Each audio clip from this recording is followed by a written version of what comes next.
नमस्कार लोरास किचन को बहुत बहुत स्वागत। आज आम मकर संक्रांति उपलक्षे प्रस्तुत करवा मकर चाउल। तो चलतु डेरी नक आज ये रेसिपीटी स्टार्ट करवा। आपाई मु प्रथमे देखु हाफ कप्र अरुआ चाउल ये नहीं जाइए मु 2 ରୁ 3 थर धोई देछि। से पानी देकी कवर करके अध घंटा भिजेकी रखिदे। अध घंटा पर आम चेक करवा चाउल ये आम टे बतुरी जाइए। से पानी को बाहर कर नवा आको आम ब्लेंडिंग जार देदेवा। आम अल्प समय 30 सेकेंड टे ब्लेंड कर नवा। देखो केतके ब्लेंड करेंगे मु कहीदे। एवं गोटे कईरिया जगह को देदेले जमती आम सुजीर दाना होता है। आम या ही बाटिबा पूरा चिकड़ करदे से भल लगे कि बेसी खदड़ा रही भी भल लगे। ठीक सुजीर दाना परीक्षा आपण को करेंगे। एवं गोटे हेमदस्तार मु पूर्वर ही गोटे ग्रीन गुजराती कुटी नहीं से दे 2टी गोलमरीच ताको भी कुटी नवा। एवं टिके अदा दे अल्प छोट खंडे ताको भी आम ये कुटी नवा। अदा कुटी सारापर टिके मिश्री देदेवा। मिश्री की भी से मिक्स करके आम कुटी नवा। ये सबको आम कुटिकी व्यवहार करवा।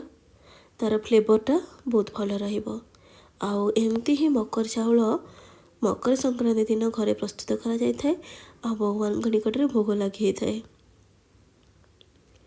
ये देखो मुझे मिश्री की पूरा भलरे कुटी सारे। आपण जदि मिश्री ना तो स्किप करें। ता बदल टिके अधिक चीनी देदेवे। ये जो चाउल को आम गुंड करके जो बाउल रखीचे ना से मिश्रण टी आम देदेवा। दे सारा पर बाकी सब जिनस आम ऐड करवा जमती कि हूँ कंचा क्षीर। आपण मैंने जापे कि केते जोरे एवं ठंडा है मुझे दही देनी। आपण किंतु टिके दही दे पारे। 2 चामच गुड़ ऐड करदे।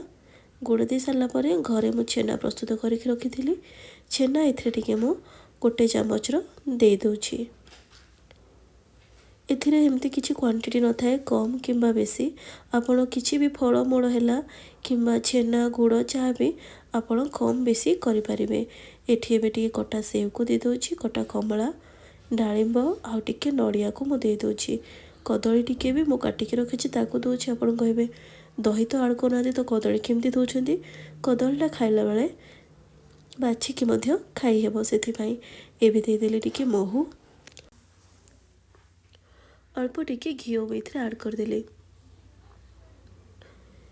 जो भी ड्राई फ्रुट्स आप नहीं पारे मुझे काजू नहीं जाइए। आप काजू किशमिश आलमंड जहाँ भी नहीं पारे किंतु किसी स्किप करें।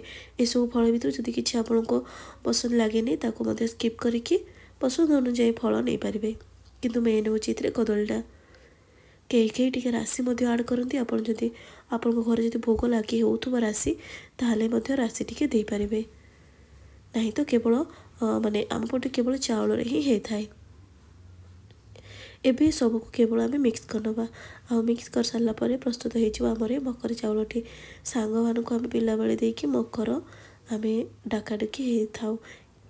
एमती ही प्रस्तुत करदे। देखो मो केते सुंदर देखा विभिन्न प्रकार फल थी यार स्वाद बहुत भल रही। जदि वीडियोटी आपण मानक भल लगी ताहले लाइक कमेंट और मो चैनल को प्लीज सब्सक्राइब करने।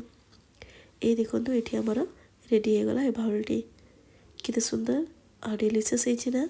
आज पाई नमस्कार। जय श्री जगन्नाथ। जय माँ लक्ष्मी।